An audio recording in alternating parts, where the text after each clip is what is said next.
Today, Israeli Prime Minister Benjamin Netanyahu authorized direct talks with Lebanon in hopes of reaching a ceasefire agreement. Israel was targeting members of the terror group Hezbollah who are operating in the country, but many civilians, including Christians, have found themselves trapped in the crossfire. Joining us now for the latest is Oumayma Farah, Director of Development and Communications at the Order of Malta, Lebanon. First, can you tell us what's happening on the ground? As we are speaking now, there are warnings about different areas on Beirut that will be targeted, mainly in the suburbs of southern suburbs of Beirut.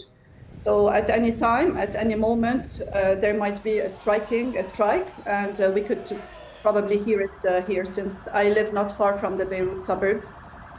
So this is the situation, our daily situation, waiting every time for warnings, or sometimes strikes without warnings. For example, yesterday, I think the whole world knew about what happened. In less than 10 minutes, there were more than 100 strikes all over Beirut in areas that were not usually included in the warnings or not usually targeted by Israel. And these are Christian areas, Sunni areas that usually are safe, considered safe areas. We heard 1.3 million people have been displaced. How is the Order of Malta helping?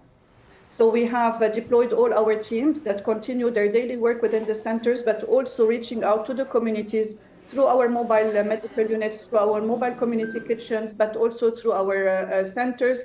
The staff are deployed to be able to reach the shelters. So now today, as we speak, there is 1.3 million people that are displaced. 10% of them are in shelters. When we say shelters, these are schools, public schools turned into shelters. And these definitely need every kind of basic needs, be it from food, from water, from sanitation, from hygiene, from mental health. And so our teams are completely deployed today in 88 shelters out of the approximately 600 shelters across the territory. A truly complicated situation. Now, what was your reaction as the whole world was watching about the ceasefire, but then to learn that Lebanon has been excluded? This was very disturbing and honestly very sad news for us, because people, at least the people that have been displaced mainly from the south and the southern suburb, had hopes that the ceasefire was going to happen and include them. So as soon as the news of the ceasefire happened, people started leaving the shelters and going back to their villages, even knowing that their homes were destroyed. And so we were all surprised that of this massive attack that happened yesterday.